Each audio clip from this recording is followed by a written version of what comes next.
नमस्कार, मैं सुनील कुमार मंडल, प्रवक्ता आर इंटर कॉलेज खरगोई।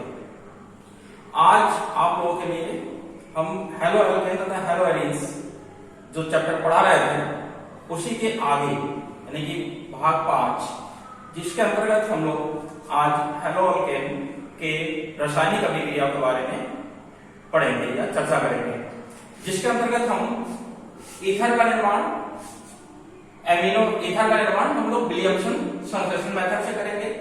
एमीन का निर्माण जिसमें प्राइमरी, सेकेंडरी, टर्सरी और क्वाटरनरी एमीन के बारे में पढ़ेंगे। एल्किल साइनाइड तथा आइसोसाइनाइड का निर्माण करेंगे। नाइट्रो एल्केन तथा एल्किल नाइट्राइड का निर्माण करेंगे और E1 और E2 के बारे में विस्तृत चर्चा करेंगे। ठीक है, तो आज हम लोग शुरू करते हैं ईथर का निर्माण किस विधि से? विलियमसन संश्लेषण मेथड से। तो हम लोग ईथर का निर्माण किस विधि से करेंगे? विलियमसन संश्लेषण विधि। विलियमसन, देखिए नाम भी याद कर लीजिएगा, नाम से भी पूछा जाता है विलियमसन संश्लेषण विधि। संस लिख सकते हो इसमें, विलियमसन संश्लेषण विधि। इसमें क्या होगा विलियमसन संश्लेषण विधि में? जब हम एल्किल हैलाइड की क्रिया, किसकी? एल्किल हैलाइड की क्रिया, एल्किल हैलाइड जो हम लोग पढ़ रहे हैं, एल्किल हैलाइड की क्रिया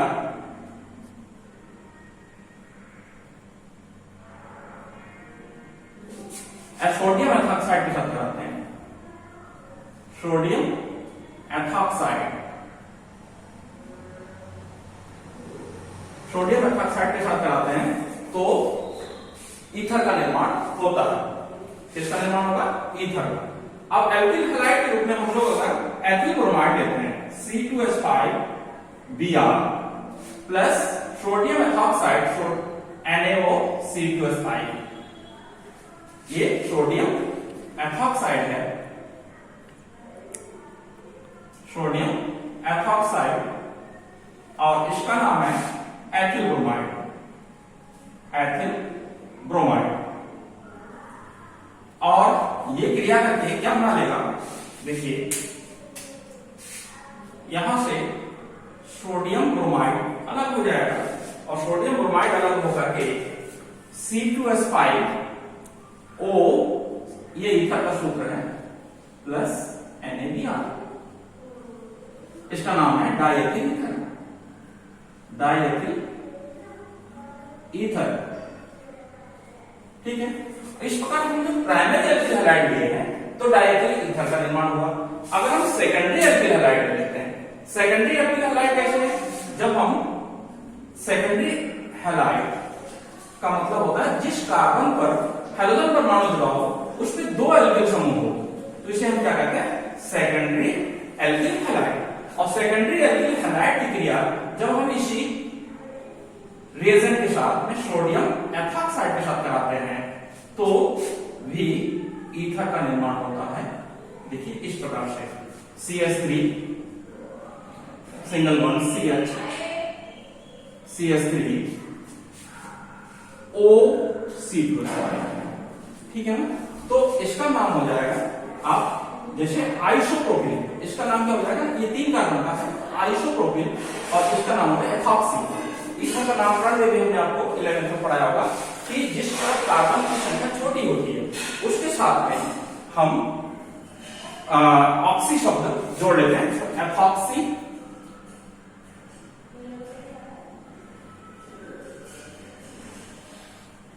आइसोप्रोपेन,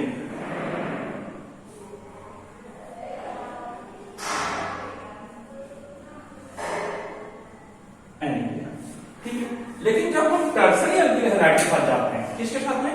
टर्सरी एल्किल हैलाइड, वहां पे ये विलियमसन संश्लेषण विधि नहीं रह जाएगा।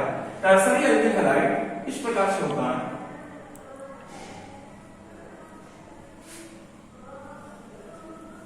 जिस पर कोई भी हाइड्रोजन परमाणु नहीं होते हैं, ये तृतीयक एल्किल हैलाइड है।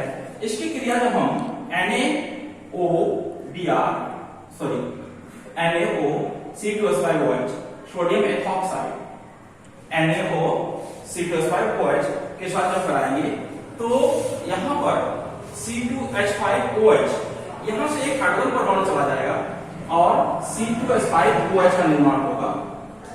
C2H5OH, ये C2H5 और यहां से एक हाइड्रोजन, यहां से लो चाहे यहां पे लिखिए, कहीं से भी एक हाइड्रोजन परमाणु का निष्कर्षण हो जाएगा और जहां से हाइड्रोजन परमाणु जाएगा उसके बीच में डबल बॉन्ड उत्पन्न हो जाएगा और ये ब्रोमीन, ये जो ब्रोमीन है ये सोडियम के साथ में NaBr बना देगा, ये NaBr बना देगा और ये जो है आपका एक एल्कीन में परिवर्तित हो जाएगा। C, मान लीजिए हमारे इसके बीच में डबल बॉन्ड बन गया और ये, तो इसका नाम हो जाएगा 1 2 3, यानी कि 2 मेथिल प्रोपीन, 2 मेथिल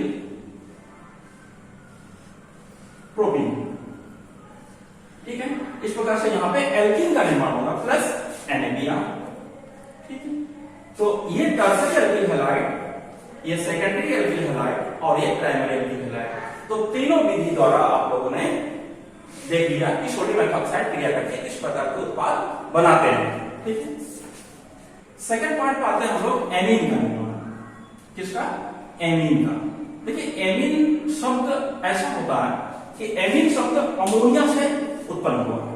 किससे? अमोनिया से। जब एल्किल समूह और अमोनिया की क्रिया होती है तो किसी एमीन का निर्माण होता है। ठीक है, एमीन को अगर प्राइमरी एमीन कहते हैं तो NH2 होता है। ठीक है, जब एल्किल समूह के साथ में यानी कि अमोनिया पर समूह यानी कि NH2 में परिवर्तित जब हो जाएगा, अमोनिया में से एक हाइड्रोजन परमाणु का प्रतिस्थापन हो जाएगा और एक एल्किल समूह जुड़ जाएगा, तो इस प्रकार से एल्किल एमीन का निर्माण होगा। किसकी क्रिया कराएंगे हम लोग? अमोनिया की क्रिया। ठीक है, अमोनिया की क्रिया, अमोनिया सब लोग जानते हो अमोनिया NH3 होता है। जब अमोनिया की क्रिया किसी एल्किल हैलाइड के साथ में, एल्किल हैलाइड के साथ में होता है,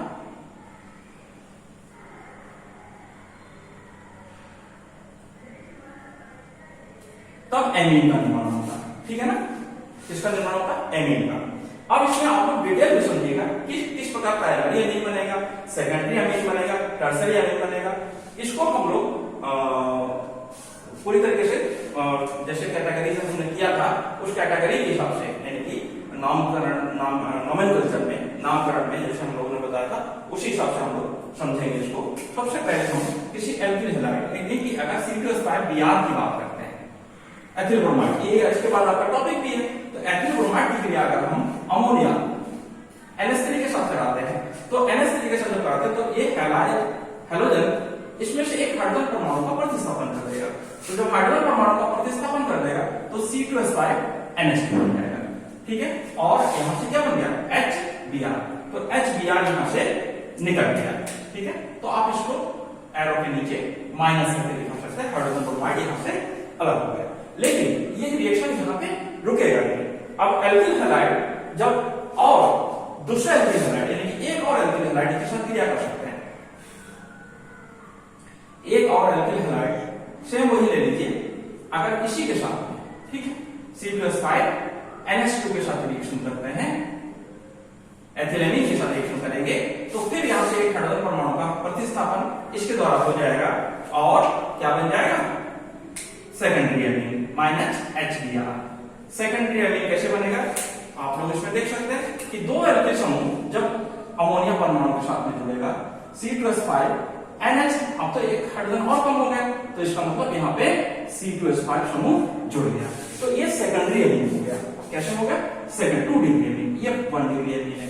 हमने ये चीज समझा था कि 1 डिग्री से 2 डिग्री में क्या फर्क होता है कि यहाँ पे जब हाइड्रोजन परमाणु संख्या कम हो गई है और एल्किल समूह की संख्या बढ़ गई है, यानी कि 2 हो गए, तो सेकेंडरी एमीन हो गए।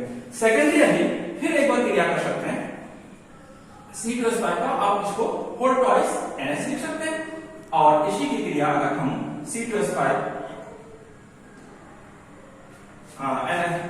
NH की क्रिया करा रहे हैं तो एथिल ब्रोमाइड जैसे हम यहाँ पे लिख देते हैं, आपकी यहाँ पे लिख दिए, इसमें कोई प्रॉब्लम नहीं है। अगर इसके साथ क्रिया करा देते हैं तो आपका फिर एक हाइड्रोजन परमाणु एक हैलोजन परमाणु के साथ में ये रिएक्शन करके हटा देगा और ये टर्सरी एमीन में परिवर्तित हो जाएगा। टर्सरी एमीन को हम कैसे लिखेंगे? C2H5 N और C+5 तीन समूह में जुड़ गया, तो ये क्या बन गया 3D टर्सरी, ठीक है 3D। लेकिन अमोनिया पेंटावैलेंसी भी शो करता है, पेंटावैलेंसी शो करने के कारण यहां पर फिर से क्रिया कर सकता है C+5 का होल थ्राइस N, और यही आप एल्किल हैलाइड फिर से ले लीजिए, और अब क्या बनेगा, ये साल्ट बन जाएगा। साल्ट बनने में क्या है, जैसे आप इसके ऊपर हाइड्रोजन परमाणु ऋणात्मक आवेश युक्त होते हैं, तो आप ऋणात्मक आवेश युक्त होने के कारण आप इस प्रकार से इसको दर्शा सकते हैं।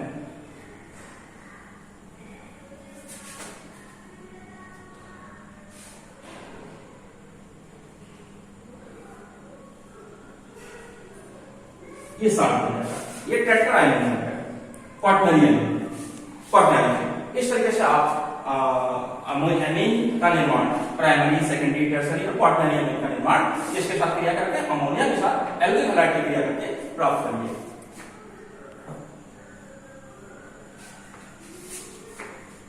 अब इसके बाद हम लोग एल्किल हैलाइड की कुछ और महत्वपूर्ण रिएक्शंस हैं, जैसे पोटेशियम साइनाइड, सोडियम साइनाइड और सिल्वर साइनाइड के साथ क्रिया कराते हैं। ये कॉम्पिटिशन में बहुत पूछा जाता है, ठीक है, इसको बहुत कीमली आपको पढ़ना पड़ेगा कि साइनाइड के साथ क्रिया या साइनाइड का निर्माण, ठीक है, साइनाइड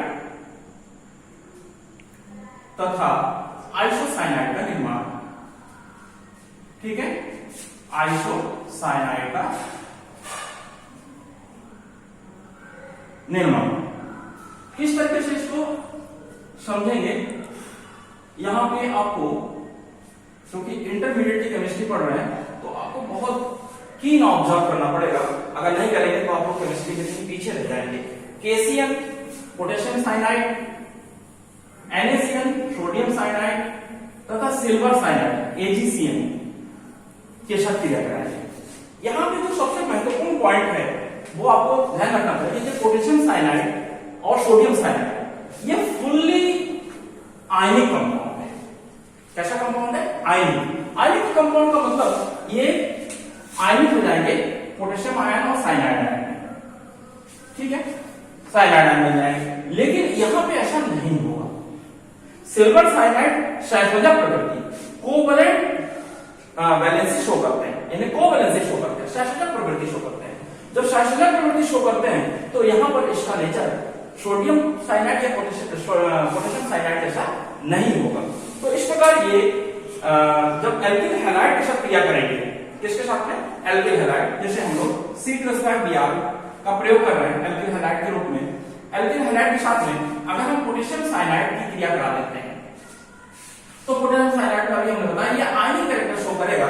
आयनिक कैरेक्टर शो करने के कारण ये सीधे सीधे पोटेशियम और ब्रोमीन के साथ में क्रिया करके पोटेशियम ब्रोमाइड हटा लेगा और साइनाइड समूह के साथ जुड़ जाएगा और C+5Cn सोडियम एथिल साइनाइड का निर्माण होगा। एथिल साइनाइड, ठीक है, एथिल साइनाइड का निर्माण होगा, ध्यान रखिएगा। और सेम यही रिएक्शन अगर हम सोडियम साइनाइड के साथ कराएंगे तब भी यही बनेगा। यहां पर क्या बन जाएगा? NaBr plus C+5C, C+5C। लेकिन अगर हम लोग इसी रिएक्शन को C+5Br यानी एथिल ब्रोमाइड की क्रिया अगर सिल्वर साइनाइड के साथ करा देते हैं तो यहां पर इसकी बॉन्डिंग बदल जाएगी। क्यों? क्योंकि ये जो साइनाइड समूह होते हैं, आप लोग जब हम डी ब्लॉक में कोऑर्डिनेट कंपाउंड्स पढ़ाएंगे तो उसमें आप लोग समझ पाएंगे ये जो लिगैंड्स रहते हैं, जो केंद्रीय धातु परमाणु के साथ में उपसर्जन बल बनाते हैं, ठीक है ना, तो वहां पर ये जो केंद्रीय धातु ये जो समूह है इसको हम लिगैंड्स का नाम देंगे। जब लिगैंड्स का नाम देंगे तो ये जो लिगैंड्स है ये एम्फीडेटेड है, उभय तंतु का मतलब नाइट्रोजन भी बॉन्ड्स बनाने में काबिल होते हैं और कार्बन भी बॉन्ड्स बनाने में काबिल होते हैं। तो ऐसे समूह को हम उभय तंतु या एम्फीडेटेड लिगैंड्स की संज्ञा देते हैं। तो यहाँ पे उभय तंतु होने के कारण ये नाइट्रोजन के साथ यहाँ पे बॉन्ड्स बनाएंगे और नाइट्रोजन के साथ बॉन्ड बनाएंगे तो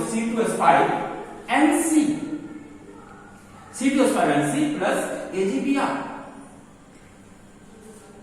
एथिल आइसोसाइनाइड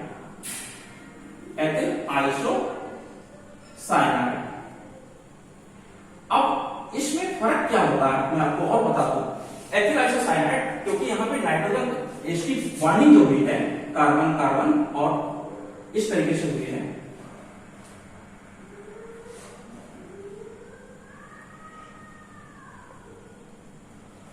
ये हुआ, ठीक है, ये आइसोसाइनाइड का निर्माण। अब इसमें अगर देख लीजिए तो इसमें जो हुआ है कार्बन कार्बन और यहां पर भी कार्बन के साथ में ये डबल बॉन्ड है, ठीक है। साइनाइड और आइसोसाइनाइड में ये फर्क है, यहां पे कार्बन के बीच में बॉन्डिंग हुई है और यहां पर नाइट्रोजन के बीच में बॉन्डिंग हुई है, तो ये दोनों में फर्क है। हम लोग आते हैं, उसके बाद आते हैं हम लोग पोटेशियम नाइट्रेट और सिल्वर नाइट्रेट के साथ इसकी अल्किल हैलाइड की क्रिया, यानी कि नाइट्राइट और नाइट्रेट का निर्माण। किसका निर्माण? नाइट्राइट और नाइट्रेट का निर्माण। किस तरीके से होगा नाइट्राइट और नाइट्रेट का निर्माण? देखिए नाइट्रेट तथा नाइट्राइट का निर्माण। यहां से क्वेश्चन को पूछा जाता है बोर्ड में भी और कॉम्पिटिशन में भी, नाइट्राइट का निर्माण।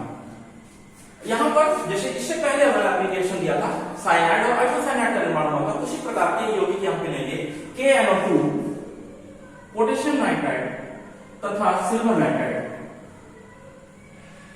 ठीक है। इसके साथ जब क्रिया कराएंगे तो एल्किल हैलाइड, जिस एल्किल हैलाइड की बात कर रहे हैं, तो अलग अलग उत्पाद बनाएंगे। जैसे हम अगर इसमें एथिल ब्रोमाइड C2H5 Br की क्रिया सिल्वर नाइट्रेट के साथ करते हैं, AgNO2 के साथ करते हैं, तो ये नाइट्रेट बनेंगे। नाइट्रेट में C2H5 नाइट्रोजन के साथ में ये बॉन्ड्स बनते हैं, ethyl nitrate, ethyl nitrate, ethyl nitrate और सिल्वर ब्रोमाइड अलग हो जाएगा बाई प्रोडक्ट के रूप में। लेकिन सेम यही क्रिया अगर हम पोटेशियम नाइट्राइड के साथ करते हैं तो यहां पे बॉन्डिंग इसकी बदल जाएगी। ये भी एम्फीडेंटेट है, ये जो लिगैंड्स है ये भी उभयदंतु है, उभयदंतु का मतलब होता है एम्फीडेंटेट, यानी कि नाइट्रोजन के साथ भी बॉन्ड बन सकता है और ऑक्सीजन के साथ भी बन सकता है। तो जब इसके साथ बॉन्ड्स बनेंगे तो नाइट्राइट में ये बॉन्ड्स बन जाता है, ये एथिल नाइट्राइट, एथिल नाइट्राइट। तो इस प्रकार सिल्वर नाइट्रेट के साथ में नाइट्रेट बन रहा है, यानी किसी बॉन्डिंग नाइट्रोजन के साथ में हो रहा है, और जब हम पोटेशियम नाइट्राइट ले रहे हैं तो उसमें बॉन्डिंग ऑक्सीजन के साथ में होगा। तो इस प्रकार के लिगैंड्स को हम उभयदंतु या एम्फीडेंटेड लिगैंड्स कहते हैं। अब इसके बाद हम लोग इसी एल्किल हैलाइड की एक महत्वपूर्ण मैकेनिज्म, जिसे हम निराकरण अभिक्रिया या विलोपन अभिक्रिया, एलिमिनेशन रिएक्शन के हिसाब से पढ़ेंगे, E1 और E2, यानी कि प्रथम कोटि की विलोपन अभिक्रिया तथा द्वितीय कोटि की विलोपन अभिक्रिया, E1 तथा E2 के अंतर्गत इसको हम लोग विधिवत डिस्कस करेंगे कि किस प्रकार ये एल्किल हैलाइड विलोपन अभिक्रिया देते हैं।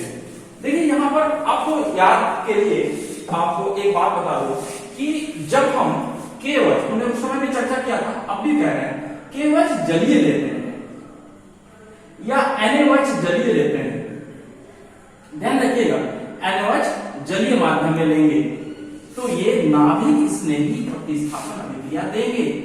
नाभिक स्नेही, इसकी चर्चा हम पहले कर चुके हैं, नाभिक स्नेही प्रतिस्थापन अभिक्रिया, ठीक है, ध्यान रखेंगे। लेकिन यही पदार्थ अगर हम यही पदार्थ KOH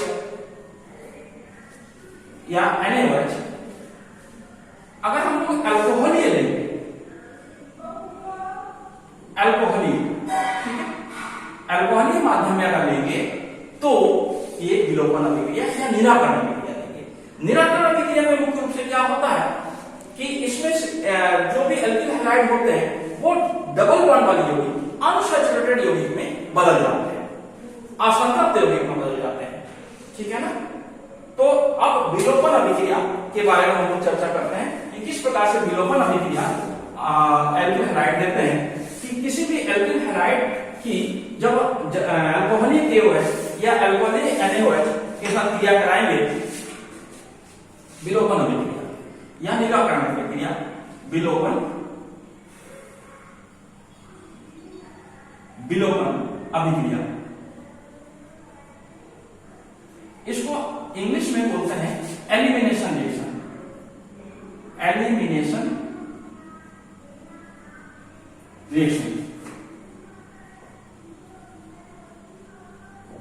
एलिमिनेशन रिएक्शन के आधार पर ही इसको हम ई रिएक्शन यानी ई फॉर एलिमिनेशन से डिनोट करते हैं। ठीक है, जब हम किसी एल्किल हैलाइड में अगर हम यही एल्किल हैलाइड जैसे हम लोग पढ़ रहे हैं अभी एथिल ब्रोमाइड, तो एथिल ब्रोमाइड को हम लोग इस प्रकार से भी तो लिख सकते हैं, जैसे 2 कार्बन है, 2 कार्बन पर एक हैलोजन परमाणु जैसे इस पहले कार्बन पर जुड़ा हुआ है, तो ये हमारा क्या है, एथिल ब्रोमाइड की संरचना। इसकी क्रिया जब हम अल्कोहलीय KOH या अल्कोहलीय NaOH, ठीक है, NaOH कैसा होना चाहिए माध्यम, अल्कोहल। कभी कभी अच्छे कंपटीशन में अल्कोहल के स्थान पर C2H5OH भी लिख देते हैं, तो बच्चे कंफ्यूज बिल्कुल ना होना, क्योंकि अल्कोहल और C2H5OH अल्कोहल का एक एग्जाम्पल है, तो C2H5OH भी अगर लिखा होगा तो कंफ्यूज होने की आवश्यकता नहीं है कि NaOH C2H5OH में घुला होगा या अल्कोहल में घुला होगा। तो जब अल्कोहल में घुला होगा तो यहाँ पर एक सबसे महत्वपूर्ण पॉइंट होगा, इसको हम बिहाइड्रोहैलोजनीकरण भी कहते हैं। क्या कहते हैं, बिहाइड्रोहैलोजनीकरण।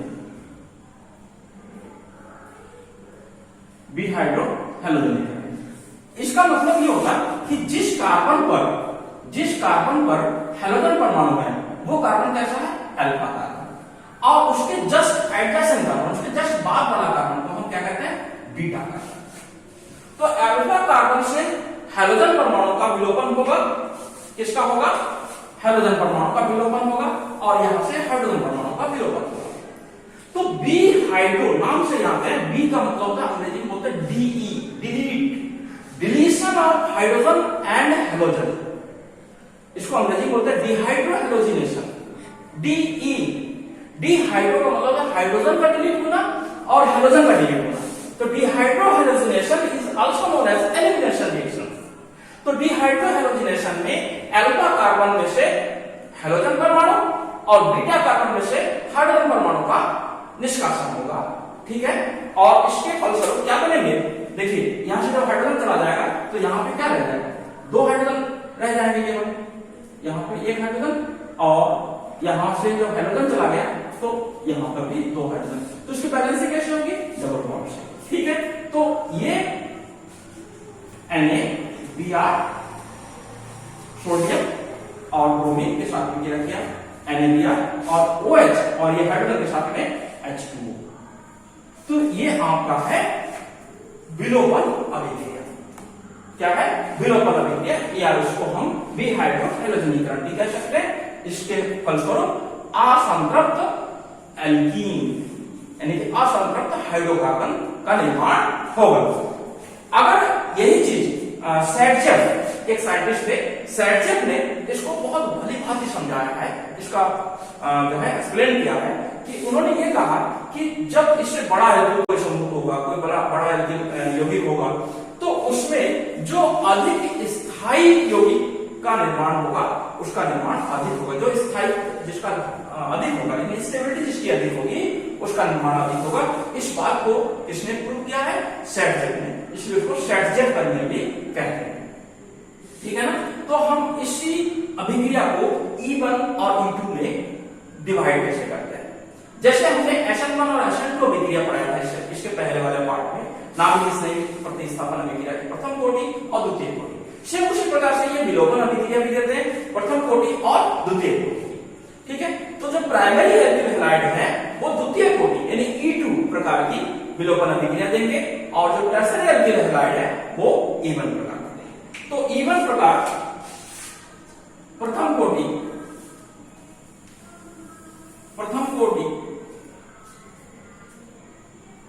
की विलोपन अभिक्रिया,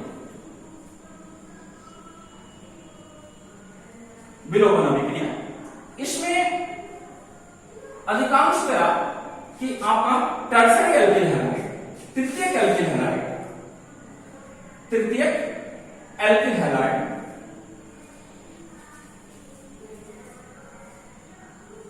तृतीयक एल्किल हैलाइड जब इसी प्रकार अल्कोहलीय NaOH या अल्कोहलीय KOH के साथ में NaOH अल्कोहलीय या KOH भी ले सकते हो, अल्कोहलीय के साथ में क्रिया करेंगे तो ये एक असंतृप्त हाइड्रोकार्बन का निर्माण करेंगे। तो असंतृप्त हाइड्रोकार्बन का निर्माण किस प्रकार से होगा? टर्सरी एल्किल हैलाइड आप अच्छी तरीके से समझते हो कि जब तीन एल्किल समूह के जिस कार्बन पर हो और उसी कार्बन पर एक हाइड्रोजन परमाणु हो तो उसको तृतीयक एल्किल हैलाइड कहते हैं। और ये क्रिया उसी दो पदों में आप लोग करा सकते हो कि यहां से ये टूट करके सबसे पहले कार्बोकैटायन में बदल जाएगा,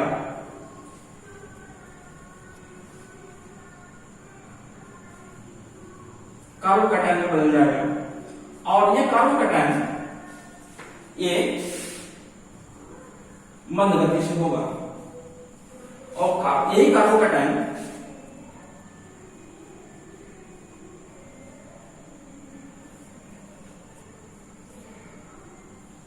तीव्र गति से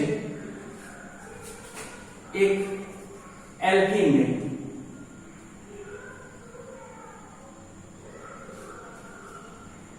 परिवर्तित हो जाएंगे। प्लस जो भी आपका माध्यम है जैसे NaOH है या KOH है तो NaOH है तो NaBr, ठीक है, और KOH है तो KBr और साथ में H2O का निर्माण होगा।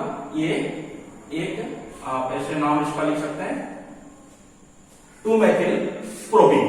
क्या नाम हो जाएगा? 2-मेथिल प्रोपीन। ये E1 के अंतर्गत पड़ेंगे। क्यों?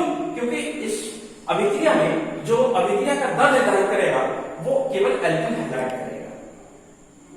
इस अभिक्रिया का जो दर निर्धारित करेगा केवल एल्किल हैलाइड इस अभिक्रिया की दर को निर्धारित करेगा, क्योंकि ये प्रैक्टिकल मेथड से ही निकाला जाता है। तो इसलिए आपको हम बता ही सकते हैं इसको, क्योंकि प्रैक्टिकली ही जब इसका सांद्रण का निर्माण सांद्रता का निर्धारण करते हैं प्रैक्टिकली, तभी हम इसको ऑर्डर हम निकाल सकते हैं। तो ऑर्डर को निकालने के लिए आप जब किसी एक अभिकारक पदार्थ, एक सबस्ट्रेट पदार्थ की अभिक्रिया की दर को प्रभावित करते हैं तो उसको हम प्रथम कोटि की अभिक्रिया कहते हैं। तो इसी प्रकार से हम E2 अभिक्रिया के अंतर्गत जब हम प्राइमरी एल्किल हैलाइड का प्रयोग करेंगे, किसी प्राइमरी एल्किल हैलाइड, और यहाँ पे भी लगभग ऐसा अभिक्रिया में नाभिक स्नेह प्रतिस्थापन अभिक्रिया जिस प्रकार का आपने उदाहरण दिया था, सेम उसी प्रकार से ले सकते हैं कि जब आपका प्राइमरी एल्किल हैलाइड जैसे C+ का Br की हम बात कर रहे हैं, ऊपर हमने एग्जांपल दे ही रखा है।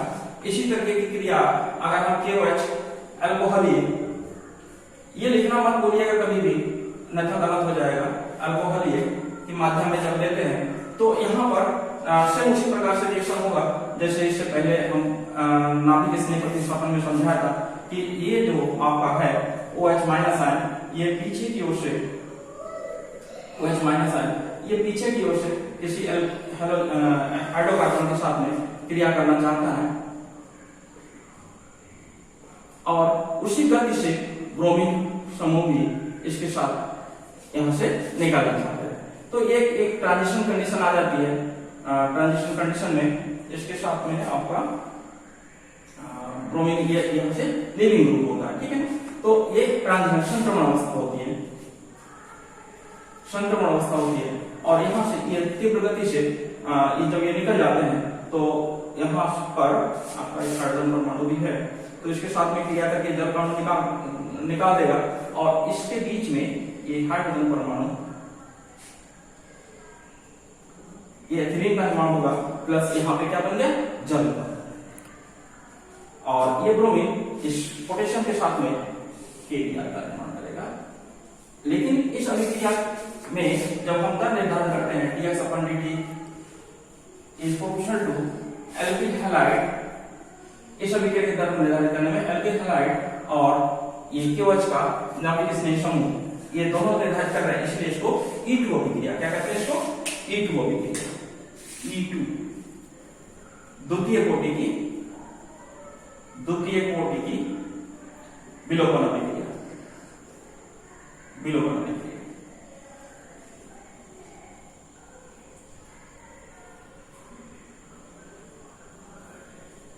द्वितीय कोटि की विलोपन अभिक्रिया। तो इस प्रकार लगभग हम लोग एल्किल हैलाइड के रासायनिक गुणों की चर्चा लगभग कर चुके हैं। इसमें आप थायो अल्कोहल का निर्माण कर सकते हैं। जैसे कोई एल्किल हैलाइड की क्रिया सोडियम हाइड्रोजन सल्फाइड के साथ जब क्रिया कराते हैं तो थायो अल्कोहल का निर्माण होता है, या थायो ईथर का भी निर्माण कर सकते हैं। थायो अल्कोहल को हम लोग मरकैप्टन भी कहते हैं। आप लोग जानते हो कि जो एलपीजी गैस है, एलपीजी गैस में कोई ऐसी स्मेल नहीं होती है, और उसको लीकेज की जानकारी करने के लिए उसमें एथिल मरकैप्टन मिला दिया जाता है कि जो वो उसमें सल्फर जैसी गंध आती है, जिससे लीकेज का पता चल जाता है। तो उसका भी निर्माण हम लोग एल्किल हैलाइड के द्वारा कर सकते हैं। तो इस प्रकार एल्किल हैलाइड की रासायनिक गुणों के बारे में लगभग सारे तो नहीं, लगभग चर्चा हम लोग कर चुके हैं। इसके बाद एक पर्टिकुलर टॉपिक जैसे एथिल ब्रोमाइड, इसके अगले पार्ट में हम लोग एथिल ब्रोमाइड के निर्माण के बारे में पढ़ेंगे। और मैं समझता हूँ आप लोगों को ये पूरा टॉपिक बहुत आसानी से समझ में आ गया होगा। अगर नहीं भी आता है, जो भी पार्ट्स आपका रह जाता है, तो हमारे कमेंट्स बॉक्स में लिखना मत भूलिएगा। और अगर आपको समझ में आता है तो लाइक और सब्सक्राइब भी हमारे चैनल को करेंगे। धन्यवाद।